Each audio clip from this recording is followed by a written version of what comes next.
Demandez à un flic quel est le jour de l'année qu'il déteste le plus. 1 ou 2 vous diront sûrement Noël ou le jour du Super Bowl, ce qui se comprend. Mais 9 flics sur 10 vous lanceront ce même regard las avant de prononcer un seul mot. Halloween. Halloween est peut-être un plaisir léger et effrayant pour certains, mais pour la police c'est du sérieux. La petite ville de Nouvelle-Angleterre, où je travaille, connaît un pic de 6 ou 7 fois le nombre d'appels d'urgence uniquement pendant la nuit d'Halloween. Ça fait ressortir le pire chez les gens. Bien sûr, il y a des choses qu'on anticipe chaque année. Des maisons peu généreuses ayant souffert d'une attaque d'œufs transformée en armes, des arbres recouverts de papier toilette, des propriétaires se plaignant de jeunes intrus. Ces appels sont gérables, mais ils ralentissent les policiers en service.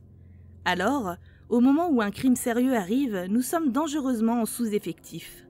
Mais de toutes les bêtises stupides d'Halloween dont j'ai dû m'occuper au fil des années, tout cela n'est rien en comparaison de ce que j'ai trouvé dans la maison, au bout de la rue Jefferson. Je n'oublierai probablement jamais ces nuits d'Halloween. Je répondis à un appel concernant un groupe d'adolescents qui passaient de maison en maison pour se faire offrir des bonbons de manière très agressive, et tout cela sans costume.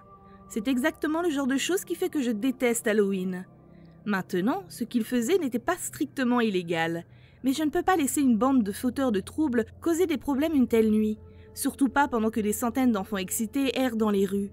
Je leur fis la leçon, et ils levèrent les yeux au ciel. Mais j'ai choisi cette carrière pour faire des courses-poursuites avec des délinquants, pas pour parler sémantique avec une bande de sales gosses.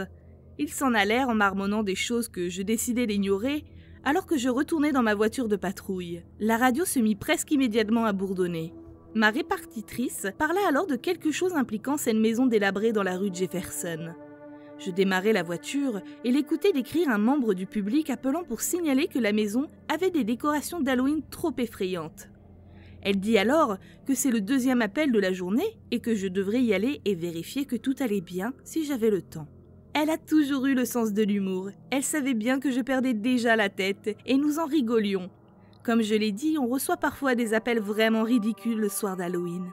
Ce ne sont pas juste des enfants idiots, ce sont des personnes amères, vieilles, radines et des rabat-joie qui, en réalité, en veulent aux personnes qui s'amusent. Il y a cette femme, une bonne chrétienne, qui nous appelle chaque année à cause d'intrusions de personnes en quête de bonbons. Bref, je continuais mon boulot en répondant à des appels et en gardant l'œil ouvert en cas de problème. Quelques heures passèrent, le soleil se coucha, les plus jeunes accompagnés par leurs parents disparurent dans leur maison, jusqu'à ce qu'il ne reste plus que des groupes de personnes plus âgées se rendant à des soirées et autres. Puis la répartitrice me contacta par rapport à cette maison sur Jefferson et me dit qu'elle avait reçu 3 appels de plus par rapport aux décorations disant que ça effrayait les enfants et même certains parents. Elle avait besoin que j'y aille pour vérifier. Super. Me disputer avec un ermite obsédé par les films d'horreur qui allait sûrement me faire le coup du citoyen souverain. Tout ce dont j'avais besoin pour me donner l'impression d'être le gardien des innocents. Parfois, j'avais franchement l'impression d'être le beau-père grincheux du monde. Alors je me mis en route pour rejoindre cette petite partie de la ville qui est un peu plus délabrée du côté de Jefferson. Je vis tout de suite la maison. C'était impossible de la louper. La vieille maison d'apparence coloniale était recouverte de décorations d'Halloween, des silhouettes en carton de vampires et de zombies, des tonnes de fausses toiles d'araignée tout autour du porche, et je crois avoir compté environ 20 citrouilles éparpillées sur la pelouse, dont les motifs étaient assez complexes. Mais la décoration la plus perturbante d'Halloween, que je n'avais jamais vue avant, pendait d'un large chêne sur le côté de la maison. Pas perturbante parce qu'elle semblait réelle, les membres de la silhouette étaient trop raides, les cheveux un peu trop artificiels, mais la manière dont elle avait été placée, ça me mettait vraiment à cran alors que je la fixais depuis ma voiture de patrouille. La silhouette pendait au bout d'une corde sur l'une des longues branches épaisses du chêne et se laissait porter légèrement par la brise du printemps. Écoutez, je suis flic, j'ai vu des choses, on ne m'effraie pas facilement. Je suis très logique, très raisonnable, mais ce truc me donna vraiment la chair de poule. Je sortis de ma voiture, les yeux fixés sur la décoration pendue, alors que je m'en approchais, les feuilles craquant sous mes pieds à chaque pas. J'attrapais la lampe torche accrochée à ma ceinture et pointais le faisceau lumineux vers l'arbre. Je compris pourquoi les gens l'avaient signalé. La texture sur la peau de cette chose était très explicite, tachetée et violée, presque comme un vrai corps. Je ne fis que quelques pas de plus avant de me sentir vraiment idiot pour ce que je venais de penser. L'odeur. L'odeur nauséabonde de la mort flottait dans l'air, autour de ce que je pensais être une décoration insolente. Ça ne l'était pas. C'était un vrai cadavre qui était resté pendu ici toute la journée. Des centaines d'enfants étaient passés juste là, à côté, et seulement quelques-uns s'étaient en fait rendus compte que la chose pendue à l'arbre était un vrai cadavre. Je me sentis malade. Je courus à ma voiture et passai un appel radio à ma répartitrice pour lui demander de venir à l'angle de Jefferson aussi vite que possible. Elle était absolument horrifiée lorsqu'elle apprit ce qu'il se passait, que d'autres personnes avaient observé un corps toute la journée sans le savoir. Le pendu se prénommait Richard Dodd et était un professeur à la retraite, qui se serait trouvé mêlé à une sorte d'opération d'autodéfense contre les pédophiles. D'après les enquêteurs, Mr. Dodd avait été amené à révéler des noms d'individus d'intérêt douteux qui se faisaient passer pour des filles mineures. Lorsqu'ils menacèrent de révéler au grand public certaines des plus horribles choses qu'il avait dites en ligne, Mr. Dodd opta pour la solution de facilité en fabriquant une corde et en passant à l'acte sans même penser aux personnes qui allaient tomber sur son corps. Les gens m'en font baver parce que je n'aime pas la fête qu'est Halloween. Parce que je roule des yeux lorsque des adultes me racontent qu'ils vont se saouler ou quel costume ils ont choisi. Mais s'ils savaient les choses qu'il se passe autour d'eux pendant cette nuit épouvantable, des choses qui se cachent parfois sous nos yeux, je ne pense pas qu'ils seraient si prompts à faire la fête.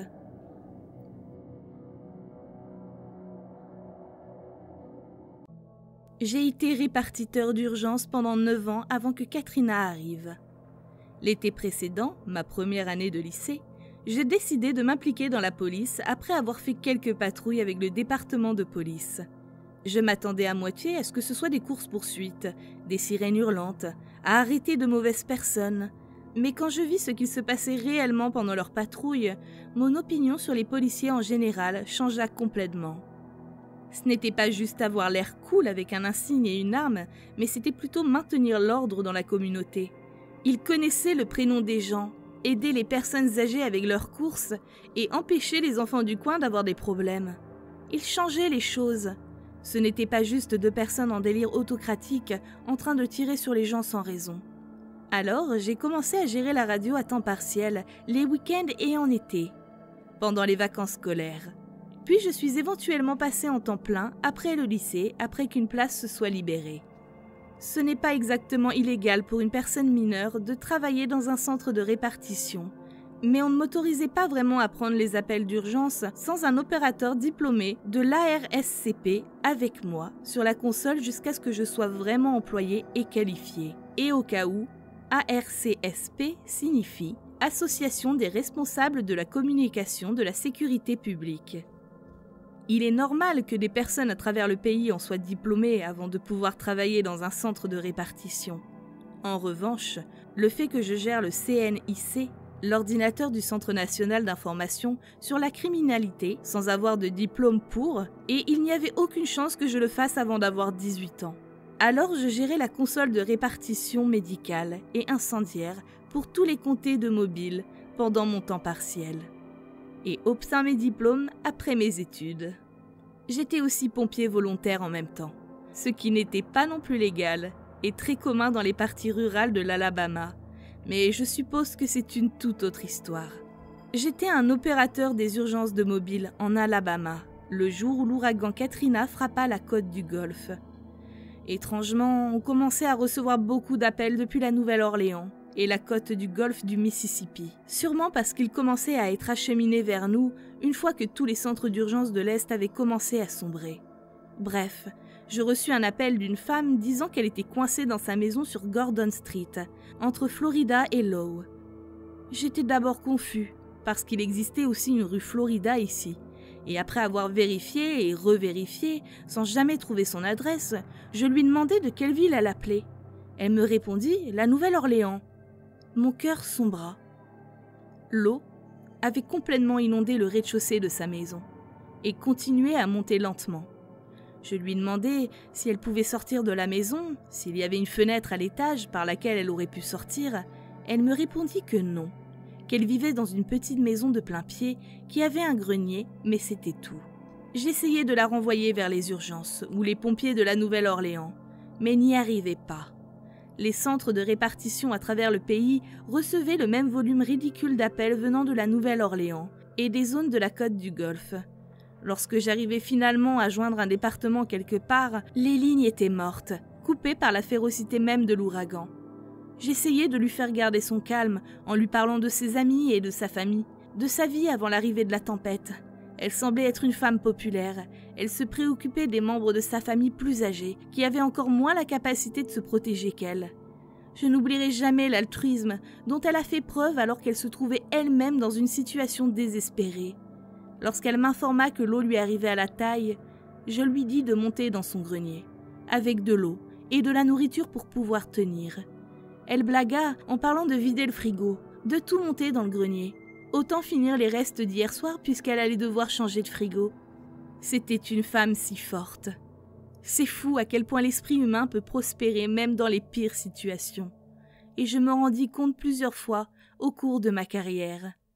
Au bout d'un moment, j'entendis sa voix commencer à se remplir de panique et sa respiration s'essouffler. Elle commença à me dire que l'eau de l'inondation commençait à s'infiltrer dans le grenier par le plancher. Elle ne s'attendait pas à ce que l'eau monte si vite. J'étais abasourdie. Je ne m'y attendais pas non plus. Cette révélation était d'ailleurs si fâcheuse que je commençais moi-même à paniquer. À part le toit, la femme n'avait nulle part où aller si l'eau continuait à monter.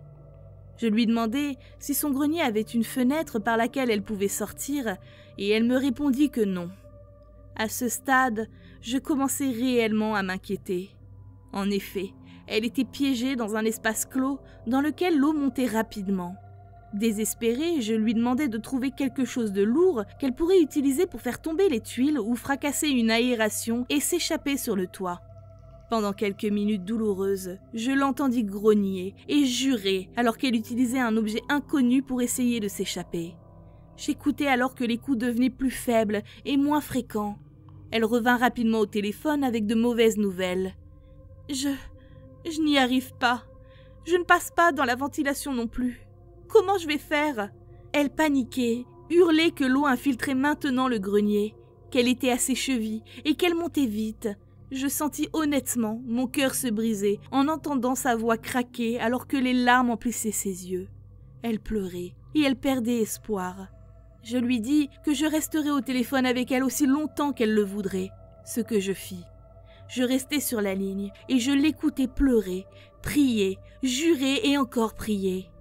Un peu plus tard, je l'entendis avoir du mal à garder la tête et le téléphone hors de l'eau. Puis, le téléphone coupa. À l'heure actuelle, je ne sais pas si elle a survécu. J'ai quitté le centre de répartition environ 3 mois après Katrina.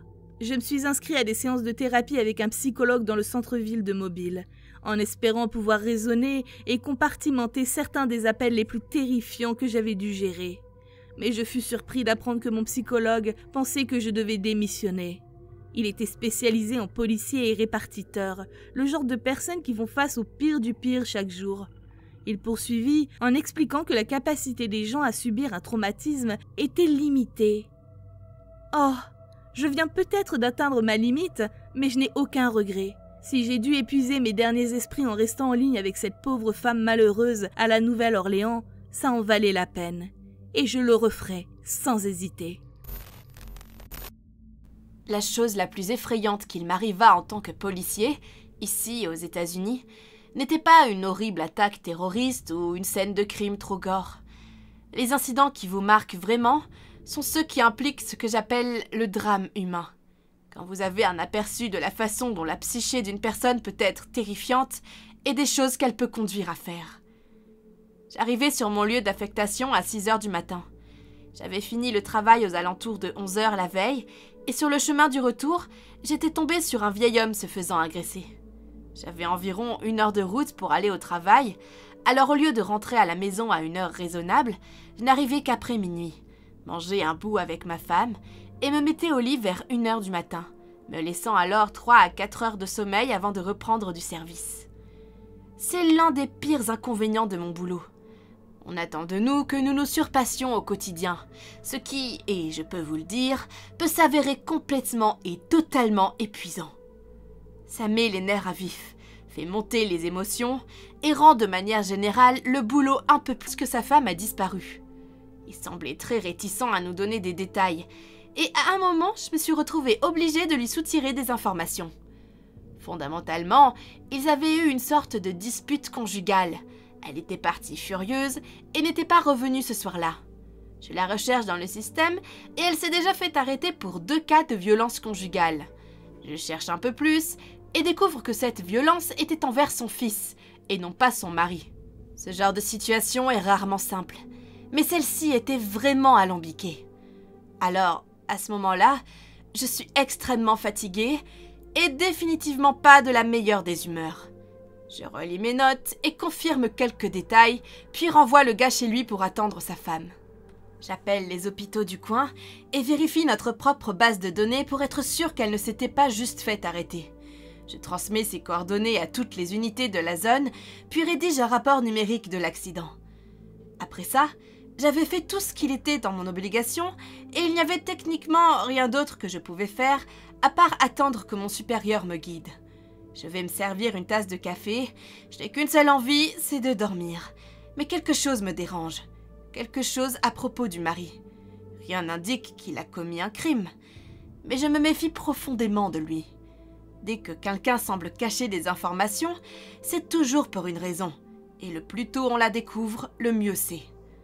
Je vais discuter avec le plus vieux policier disponible pour lui demander si je pouvais aller chez ce gars jeter un œil et peut-être rediscuter avec le mari. Le confirmer, ce vieux serpent grisonnant, n'est pas emballé par l'idée, parce que ça voulait dire qu'il devait garder le bureau à cause d'un manque de personnel. Mais il accepte et je prends la route. J'arrive à la maison et commence à parler avec le mari. Je lui demande si je peux jeter un œil en lui expliquant que je pourrais peut-être trouver quelque chose qui m'éclairera sur sa localisation. Je fais une inspection préliminaire de la maison et trouve de nombreuses boîtes de médicaments avec des noms étranges. Une recherche rapide sur Google révèle que cette femme semble être sous antidépresseurs, stabilisateurs d'humeur et d'autres. Je trouve aussi une trousse à insuline, me poussant à croire que si elle était diabétique, sa vie pouvait être en danger sans ces médicaments. Je questionne le mari à leur propos et il m'explique que sa femme a eu, et je cite, « des problèmes émotionnels ». Je lui demande alors de s'asseoir, remarquant qu'il y a beaucoup de médicaments. Puis il lui demande si sa femme avait d'autres trousses à insuline. Il devient alors tout pâle. Elle a laissé tous ses médicaments à la maison. Je lui demande où elle laisse généralement son sac à main, puis on finit par vérifier sa table de chevet. Le sac à main n'y est pas. Mais j'en profite pour jeter un œil à un cadre pour une source future. Je n'ai aucune idée de ce à quoi ressemble cette femme. Je demande alors au mari si je peux fouiller la chambre. Il commence alors à complètement fondre en larmes et me dit que je peux tout faire à ce stade pour retrouver sa femme disparue. Me sentant clairement mal à l'aise avec une migraine fracassante à cause du manque de sommeil, je ne trouve aucun signe de vêtements manquants dans l'armoire ou de planques d'argent ou de drogue. Je ne sais pas pourquoi, je décide de fouiller le lit. Je retourne son oreiller et y trouve une note en dessous. C'était une note expliquant en termes très clairs que la femme de cet homme avait l'intention d'en finir avec la vie. La note continue en expliquant qu'elle ne peut pas continuer, qu'elle s'excuse d'être un fardeau. Je communique par radio avec la station et les tiens informés de cette situation. Je n'ai ensuite d'autre choix que de retourner dans le salon et annoncer au mari de cette femme qu'il n'avait pas remarqué qu'il avait dormi sur son mot toute la nuit. C'était probablement l'une des choses les plus dures que j'eus à faire. On finit éventuellement par la retrouver. Il fallut environ 8 heures pour la localiser. On traça son téléphone à une tour cellulaire pas loin, mais ça ne nous donnait qu'une localisation générale. J'essayais d'insister auprès du mari pour avoir des informations sur l'endroit où elle pourrait être, mais il dit qu'elle n'avait ni amis ni famille dans le coin. Plus tard, le mari appelle le commissariat en expliquant qu'ils avaient passé un week-end dans une ville au bord de la mer, peu après s'être mariés. J'appelle l'hôtel qu'ils avaient réservé pour cette occasion, mais il n'y avait personne à ce nom. Je m'y rends alors pour leur montrer la photo. La femme au guichet me dit qu'un client correspondant à cette description vient tout juste de sortir marcher sur la jetée. Je me rends alors sur la jetée en question, et elle est là. En fait, elle semble très calme. Son apparence ou son comportement n'ont rien d'excessivement dramatique. Elle a même le culot de me dire que je suis affreux. Je lui explique alors en rigolant que c'est partiellement sa faute. Je lui demande de donner une chance à la vie quelques jours de plus, lui expliquant que son mari l'aime et qu'elle n'est pas un fardeau. Elle partage mon avis et je la ramène chez elle. Quelques jours plus tard, elle vient au commissariat avec une boîte de chocolat et une carte de remerciement. Une très simple, qui ne révélait en rien ce qu'elle pensait quelques jours avant. C'était vraiment irréel de recevoir une telle carte pour avoir empêché quelqu'un de mettre fin à sa vie. La famille m'envoie une carte similaire chaque année à l'anniversaire de ces événements. Un rappel brutal de l'efficacité d'un bon travail de police.